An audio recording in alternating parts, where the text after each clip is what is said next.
What if I told you there was a man who escaped slavery, fought alongside the Seminoles, led hundreds of people to freedom, and helped establish a new community across international borders? Yet most history books barely mention his name? Welcome back to the channel. Today we're uncovering the incredible story of John Horse, also known as Juan Caballo, a fearless leader, military strategist, and champion of freedom. His remarkable journey took him from the plantations of the American South to the battlefields of the Seminole Wars, and ultimately to a new life of liberty in Mexico. If you enjoy hidden history, untold stories, and inspiring figures who changed the course of history, be sure to like this video, subscribe to the channel, and turn on notifications so you never miss an episode. Now, let's dive into the extraordinary life of John Horse, a man whose courage and determination left a lasting legacy that deserves to be remembered. John Horse, 1812 to 1882, likewise known as Juan Caballo, John Kawaya, with spelling variations, and Gopher John, was an individual of mixed African and Seminole heritage. Our cause is just, and our victory is certain. I need each and every one of you to give your all for the Seminole people, Who fought beside the Seminoles in the Second Seminole War in Florida. He rose to prominence during the third year of what would become a 7-year conflict when the initial generation of black Seminole leaders was mostly decimated and the charismatic Seminole warrior leader Osceola was captured by the American military commander, General Thomas Sidney Jessup. To secure the peace, you are under arrest. Seminole Town. Lithograph published in 1837. John Horse, called Juan as a child, was born around 1812 in Florida. He was a black American slave of Seminole, Spanish, and black American lineage. He resided initially in the territory that came to be named Macanopy after the final head chief of the Florida Seminole in north-central Florida. John adopted the surname of his father and nominal owner, the Seminole trader Charlie Cavallo, his surname Horse being understood to have been a translation of cavallo, or caballo, the Spanish word for horse. His mother was likely of pure African lineage, a slave acquired by Charlie Cavallo during his travels. Charlie was himself of possibly mixed ancestry, Indian-Spanish parentage. The young John also had a sister, Juana, sometimes spelled Juana or Warner in certain sources. Not much is recorded about Charlie Cavallo, though it does not appear that he treated either of his two mixed-race offspring as slaves. The War of 1812, the Creek War, and the Patriot War in Florida were a series of connected conflicts around the time that John Horse is believed to have been born. At that time, he and Juana were probably residing with their mother in one of the black settlements affiliated with and under the jurisdiction of the Alachua Band of Oconee Seminole along the Suwannee River, see Bullock's Old Town. In 1818, when the American General Andrew Jackson invaded the region, he scattered the tribal populations and their black allies in the area, ruining settlements and capturing blacks from among the Seminole for relocation to the north to be returned to plantation slavery. John was likely displaced with his family by these movements, since he first enters the historical record several years later as a young adolescent in the Tampa region. John Horse spent his developmental years among the Oconee Seminole, living like other Indian boys, learning to hunt and fish and practicing tracking skills. He also became skilled with bow and arrow and with a rifle, establishing a reputation in later life as a keen marksman with a steady hand in battle. Unlike many of his peers, however, he also learned to read and write and developed linguistic talents in English, Spanish, and the Hitchiti tongue spoken by the Oconee and many other Seminole bands. I understand their terms, but we must proceed with caution.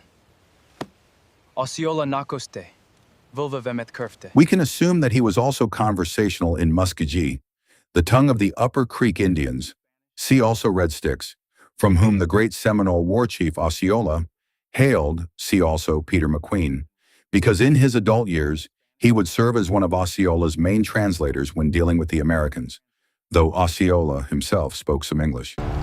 They thought the wilderness would break me, that their guns and their numbers would bury me. But I am the wilderness. I am the storm they could never tame. Seminole Wars, Fort Brooke at Tampa Bay. The First Seminole War, 1817 to 1818, occurred during Horse's youth, and the youngster, along with his sister and mother, was likely among those displaced blacks who fled south of the Suwannee River toward Tampa Bay. There, young John grew into adolescence and came into contact with American troops who had established an outpost, Fort Brooke, in the region with the formal annexation of Florida following the success of Jackson's incursions. John Horse first enters the written record in a brief narrative by the officer in charge. This here is the finest beef in all of Florida, sir. That is a buzzard-brained lie, and you know it, boy. Guaranteed to feed the whole entire company. He's got you there, Cookie. Major George M. Brooke, who discovered the young Seminole black had been swindling his personal cook by selling him the same land turtle, or tortoise, a so-called gopher, multiple times for the Major's personal meals. Discovering the young boy's trickery, Brooke opted for leniency and let John go on condition he make good on the missing turtles, which he apparently did. This started a lifelong relationship between John Horse and the American military and granted him his nickname in later life. I will call you Gopher John. He would go on to fight against the American Army on the side of his fellow Seminole and eventually to work with the Americans. During the Second Seminole War of 1835 to 1842, which began when American settlers pressured for Indian removal to clear up their lands for white settlement, John Horse served as what would be termed today a field officer on the Indian side.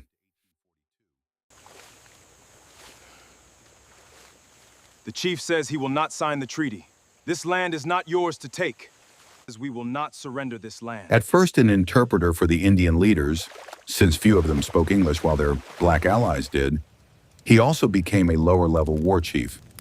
Because of his facility with languages and quickness of mind, John Horse eventually found himself in the center of the Seminoles' negotiations with the U.S. Army as the war dragged on and open battles in the field gave way to guerrilla tactics and a long war of attrition. We require a dynamic. My people demand peace with honor. In the spring of 1838, after several intense battles, We survived the worst of it. This spring of 1838 took a heavy toll. Horse finally decided the fight against the Americans was unwinnable and surrendered to U.S. troops. This may have been motivated by the loss of his first wife, a Seminole woman said to have been a daughter of Chief Holatuchee, a brother or nephew of the Chief Micanopy. The blacks in the war received promises of freedom if they would stop fighting as Indian allies and accept relocation in the newly established Indian Territory west of the Mississippi. Horse was later granted documents freeing him a second time by General William J. Worth for the services he subsequently provided to the U.S. Army in the final days of the Second Seminole War in Florida as both translator and scout.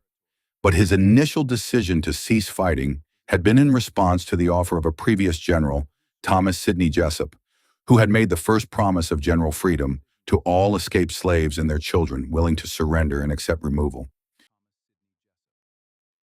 Thus, John Horse's claim to freedom from slavery would rest on at least two legal pillars, via decisions by two different American military officers. This would eventually be vital as events unfolded a few years later in the West. Unfortunately, Horse's second wife and their children, who were relocated to Indian Territory with him, did not gain freedom through his later service and had only the earlier declaration by Jessup to rely on, thus remaining at risk from the increasingly hostile activities of slave catchers in the new Indian Territory. With other Seminoles, Horse was shipped across the Gulf of Mexico, from Tampa Bay to New Orleans, and north from there, by way of the Mississippi to Indian Territory. There he and his family joined with the other Seminole and Black Seminole, who had accepted removal to take up residence at one of two areas assigned to the Seminole inside the Creek sector. Horse quickly emerged as a leader among the Black Seminoles because of his friendly relations with the Americans, his experience as a leader in the fighting, his linguistic skills, and decisive cleverness.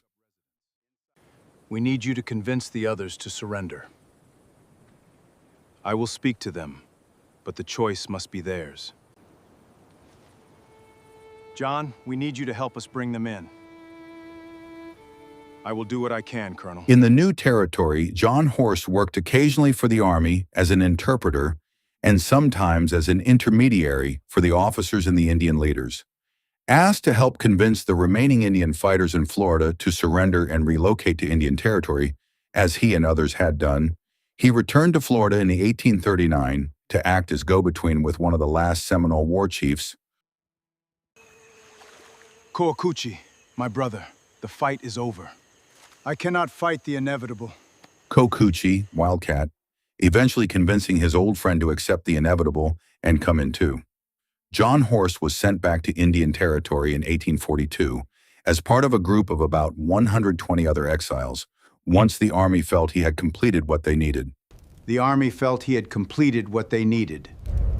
He is finally free.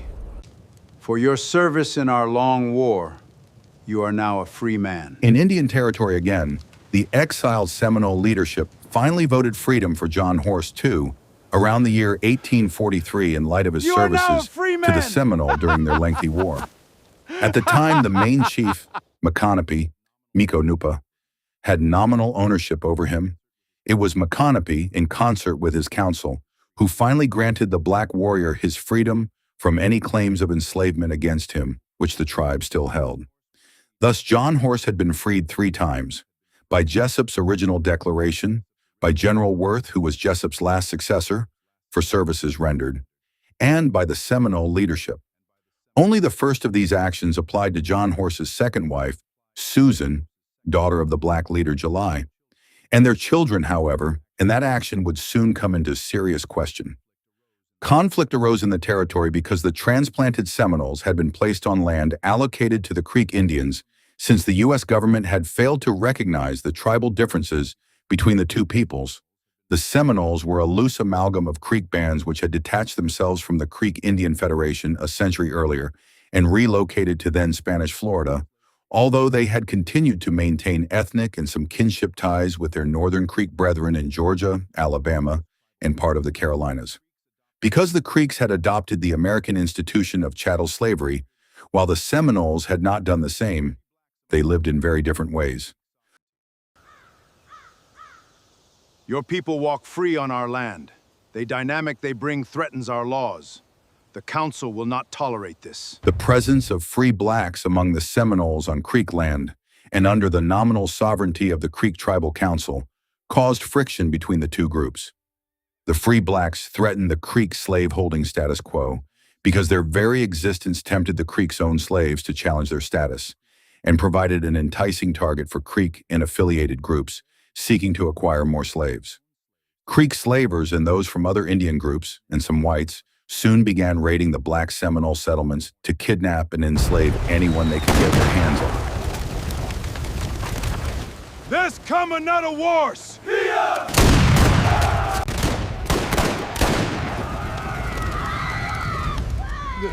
Jerome! And this fear is... Slavers began raiding the settlements.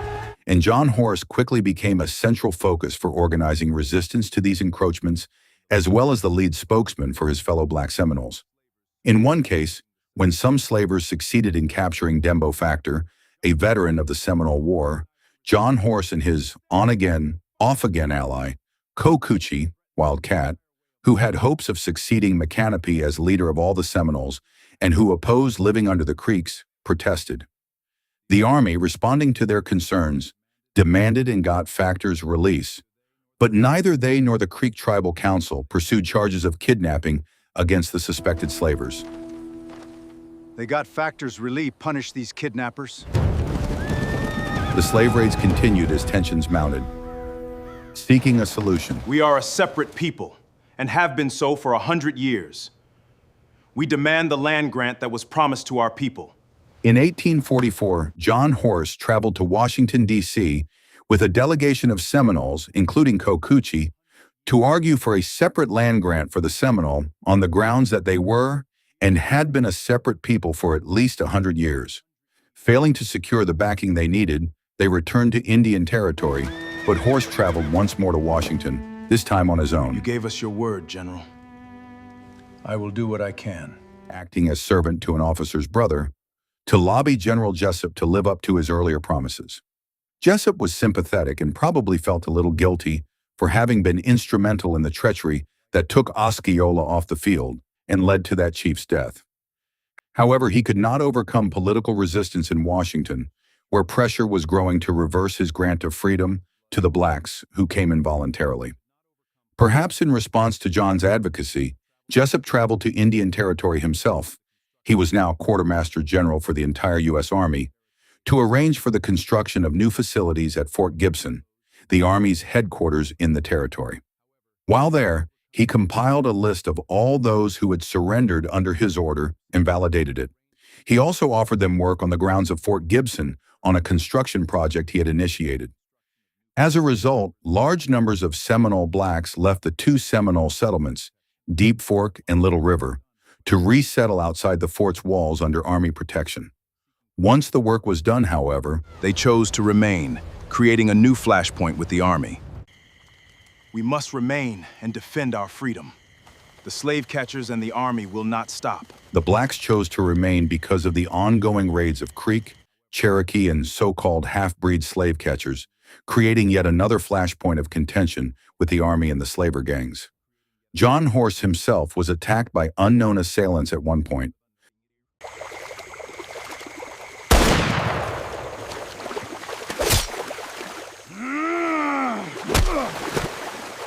Thought to have been members of the Pro Creek Seminole faction, and came close to death from the bullet he took, but the would-be assassins were never located. After the incident, the officer in charge at Fort Gibson invited John and his family to take up residence inside the fort, which he did, giving up the claim he had staked out in the Indian area. The tensions extended to the Seminole Indian subagent, Marcellus Duval, an Alabamian with land holdings back east and connections in Washington. His brother, William Duval, was also a connected attorney at nearby Fort Smith in Arkansas. The Seminole subagent hoped to profit with the restoration of the Seminole black slave status and angled incessantly to bring it about. He also began objecting to what he deemed the Army's unauthorized protection of the Seminole blacks, including allowing them to remain in their makeshift settlement under Fort Gibson's walls. This unauthorized protection must stop. They cannot remain under our walls. Sometime after John Horse's return from his second mission to Washington and Jessup's own visit and subsequent return east, John Y. Mason, U.S. Attorney General at the time, was designated by President James K. Polk to rule on the legitimacy of Jessup's emancipation of the former Seminole slaves. I need you to rule on this, Mason. Does Jessup's emancipation order stand? The demand for such a ruling was being pushed by Duval and his allies and urged by his brother, the attorney William Duval, who had been retained by the Seminole Tribal Council at the sub-agent's urging to reclaim their rights to their former slaves. John Mason, a Southerner, ruled that since most of the black Seminoles were descendants of fugitive slaves and thus legally still considered born into slavery, Jessup's decree had illegally deprived their Seminole owners of their legal property and could not be endorsed by the government. These people are legally slaves under the law. Thus, the very reason many of the blacks had agreed to come in peacefully and which had so seriously undermined the Seminoles' fight to remain in Florida was suddenly and retroactively revoked. Seminole practice in Florida had acknowledged slavery, though not on the chattel slavery model then common in the American South. It was, in fact, more like feudal dependency, since slaves of the Seminole generally lived in their own communities, carried weapons, and hunted and fought beside the Seminole they were nominally owned by. In fact, except for the obligation of the blacks to join in hunting and war parties and to supply an annual tribute of crops to the tribal chief for the general welfare of the tribe, there was little effective difference between how the Seminoles lived and the lives of their nominal slaves. This changed in the course of the Second Seminole War, when the old tribal system broke down under the pressure of the fighting and the Seminoles resolved themselves into loose war bands living off the land with no distinction between tribal members and their so-called slaves. But this changed yet again in the new territory when the Seminoles were obliged to settle on fixed lots of land and take up settled agriculture. At that point, the chattel slave model adopted by their Creek cousins and other displaced tribes in the region took on more attraction for many of the Seminoles. Their increasing poverty, due to the poor land they had been given and their own farming inexperience, also made regaining a source of slave labor attractive to them, since the blacks were generally better farmers and craftsmen than their owners. The Seminole subagent, Marcellus Duval, became a tireless advocate for restoration of alleged Seminole property rights over their former allies in the field, a restoration he apparently hoped to turn to his own benefit as much as to the Indians. With Mason's reversal of Jessup's wartime decree, those who had been freed by Jessup now suddenly found their status reversed, as Duval and the Pro Creek Seminoles demanded their return to Seminole service, only now as chattel slaves. By order of this decree, your freedom is hereby reversed. You belong to us now, under the law. Duval demanded their return as chattel slaves. A new open season by the raiders from nearby groups and towns was about to commence as more than 280 black Seminoles, including John Horse's own family, were now at risk again. Duval, who had slave interests of his own, then effectively procured a decision from Washington that would force the blacks living under the Army's protection at Fort Gibson to return to the settlements of those Indians who were now deemed their legal owners. The Indian subagent had in fact already worked out an agreement with the Pro Creek faction within the Seminole Tribal Council to provide a large number of the re-enslaved blacks to his lawyer brother in payment for legal services rendered on their behalf in Washington. We stand to make a fortune here, brother. These slaves will work our Alabama holdings or bring a handsome price on the open market In pursuit of their property rights over the Seminole blacks. He and his brother apparently hoped to turn a profit by claiming so many of the new slaves, either to work on their family holdings back in Alabama or for sale on the open market. The stage was thus set for a major crisis as the Army received orders to evict the blacks then sheltering under Fort Gibson's walls and force their return to enslavement under the Seminole, now headed up by the Pro Creek faction who supported the institution of chattel slavery as practiced back east. John Horse, with all his options exhausted, and even the government and its army turned against him, faced a decision. John, you know I wish it were otherwise. But we must take our direction from the War Department. They have arrayed themselves against us. We have many things to discuss, John. I hope we can find a peaceful way. Although the Army generals were friendly to John Horse in his interests, they were bound by their duty. They have arrayed themselves these boundaries. The War Department, from whom the Army took its direction, and the Bureau of Indian Affairs were now arrayed against the interests of the Seminole blacks. John Horse soon found himself allied with Kokuchi again. We must stand together, Kokuchi, for our people's freedom. We must stand together, Kokuchi. As the two fought a rearguard action to halt the rise of the Pro Creek leadership among the Seminole and the loss of freedom for the Seminole blacks. We must secure the southern flank now! I answer only to the Council. The Council has fled. We need a consistent strategy. I am in charge for now.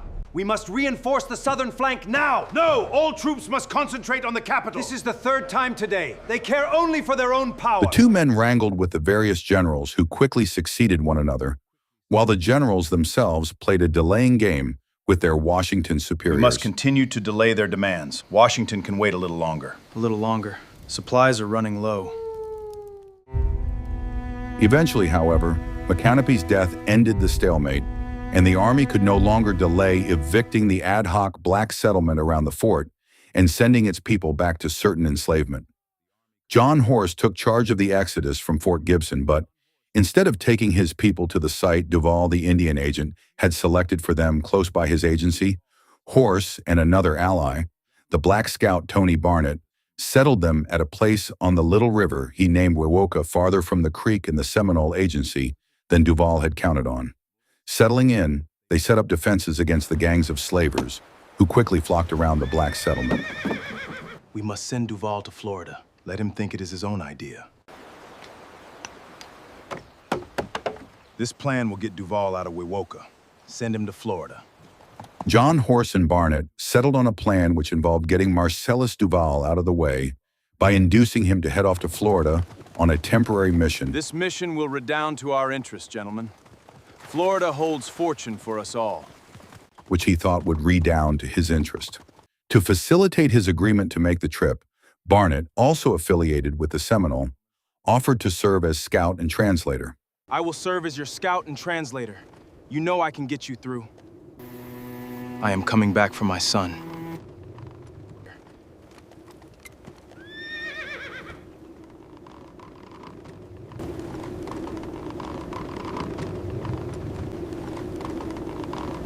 Barnett had reasons of his own for remaining behind since he was working to free his son, who had been enslaved by two Cherokee brothers on Cherokee land within Indian Territory. I'll find a way to set you free. We must go tonight. The night is dark, Koakuchi. Let us go. Lead them across the river. While Duval was gone with Barnett, John Horse speedily concluded a pact with his old friend Kokuchi, disaffected because of his failure to be selected to replace Micanopy, and the two of them led an exodus from Wewoka, We leave Wewoka behind, brother. Freedom lies across that river. and Indian Territory in general, in the dead of night. Keep moving, Kokuchi. We cannot look back. The night is our only friend now. They led over 100 blacks, including men, women, and children, and at least as many fleeing Seminoles, out of the lands they had been placed on by the government, heading south across the Red River into Keep Texas. moving, Kokuchi. There they began a dash across Night that is our vast only state, friend now. which would take them nearly a year, eventually incurring pursuit by Duval's slavers. Every head is worth a bounty. Bring them back to Duval. Dispatched after he had returned and discovered their flight, and the Texas Rangers, who had been authorized by the Texas governor to recapture and return them to their Seminole owners, and to Duval, who had placed a bounty on each man, woman, and child. Keep moving, don't look back. The dogs have found their scent. They are right on our heels. There is a Move bounty quietly, on we're every almost one of there. them. They went this way. Spread out. Hide the children now.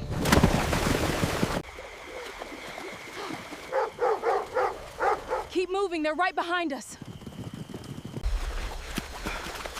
Keep moving, don't look back. From October 1849 until the summer of 1850, Horse and Kokuchi led the migration south, picking up a troop of disgruntled Kickapoo Indians along the way. Here they come. Hold the line. No retreat. And facing the war arrows of the Comanche, who considered Koakuchi's presence in their territory an affront. The Comanche may have known of an agreement Koakuchi had concluded with representatives of the Mexican government to gain land on which to live once in Mexico, in exchange for his service on the border, repelling Texan and Comanche raiders.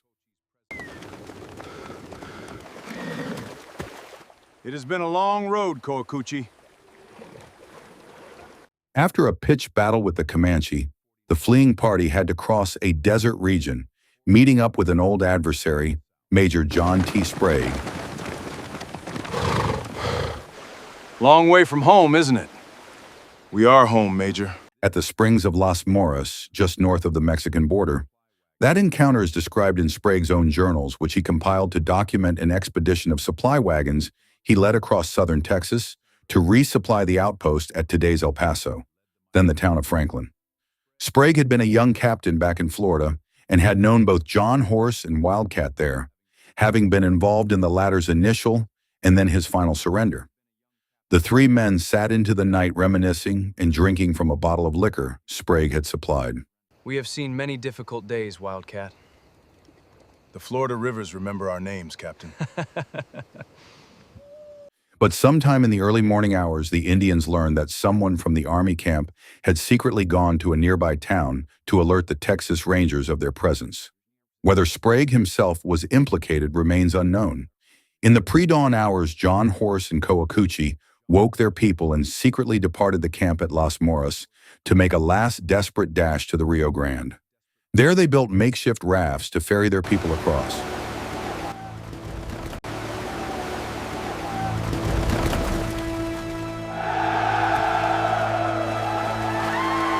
They were still hard at it, only midway across the river, when the Rangers and their allies abruptly arrived.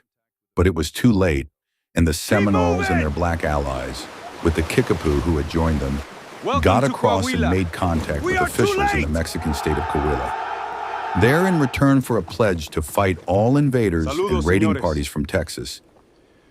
We ask for land in Mexico. They were given land for their people and captaincies in the Mexican Army on or about July 12, 1850. Later life. John Horse liked to drink, and at one point after crossing back into Texas, A long ride makes a man appreciate a strong drink. he allowed himself to get too drunk and was taken captive by some local whites who may have known him or had a grudge against him. They offered to ransom him back to his people, and Kokuchi collected the gold they demanded and sent it to them for John's life. When they opened the bag, they found the gold soaked with blood. It was Kokuchi's message to them, and they fled. For several years, John Horse and Kokuchi rode side by side in fulfillment of their contract with the Mexican government. But Kokuchi soon died from smallpox, and most of the Seminoles and Kickapoos who had followed him drifted away. John Horse remained with his people and became the settlement's de facto leader. After the American Civil War and United States emancipation of slaves, the U.S. Army recruited many of the black Seminoles from Mexico to serve in the border states as scouts. John Horse was getting too old for that kind of active service, although he remained the titular leader of his people, still captaining their fights against the various raiding parties which descended on Mexico from the north. In one famous incident, he returned with his men to find that a large Indian raiding party had attacked his settlement. They took them because of me. This is retaliation.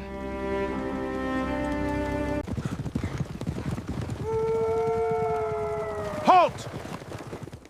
Get down! And captured many of his people in retaliation for his actions against them in his capacity of providing border security. We will find them. Leading all the and we will able-bodied bring men them he could back. find, about Mount up! 40, including We're taking teenage off boys, after them. he took off after the Indians.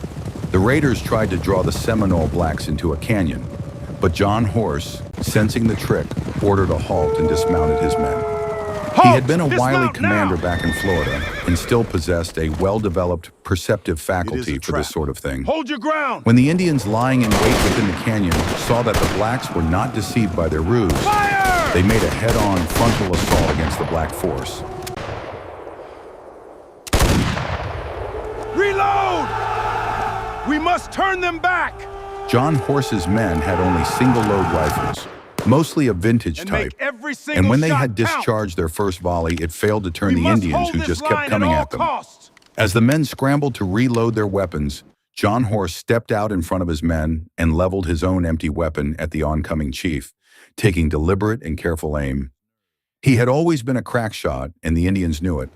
When the chief saw John's rifle directed straight at him, he lost his nerve and swerved his horse, all those behind following him, thus breaking the charge and giving John Horse's men and boys time to complete their reload. Make every shot count! Hold your ground! In the end, the Indians fled, and John Horse's Seminole blacks retrieved their people. Gather the people, it is time to go. As John Horse aged, though, many of his people migrated back across the Texas border to work for the U.S. Army as scouts. These men and their families settled near Fort Clark in what is now Bracketville. Death. This land was given to us by the Mexican government. Those papers are no longer valid, old man. We have bled for this soil, and we will not leave. In his 70s, John Horse faced another crisis when local landowners tried to take the land the Mexican government had originally given to the Seminole settlers.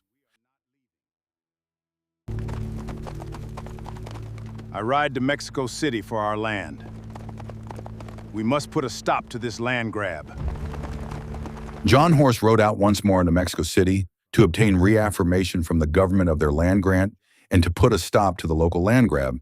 He was never heard from again, and it is commonly thought that he died on this trip to the capital in 1882. Several hundred descendants of black Seminoles, known as Mascogos, still reside in Coahuila today.